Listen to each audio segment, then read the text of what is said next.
In this question, two statements are given, and in the context of these two statements, you have to choose the correct option. Statement 1. Bone marrow is the main lymphoid organ where all blood cells, including lymphocytes, are produced. Now, this is true. The bone marrow is the primary lymphoid organ and it is the site for production of all blood cells, whether it is red blood cells, white blood cells, including lymphocytes and platelets. Statement 2.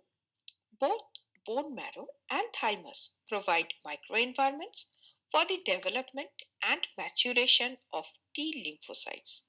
This is also true. Bone marrow is the site where T lymphocytes are produced, but thymus is the site where T cells undergo development and maturation. Thus, statement 1 and 2 both are correct.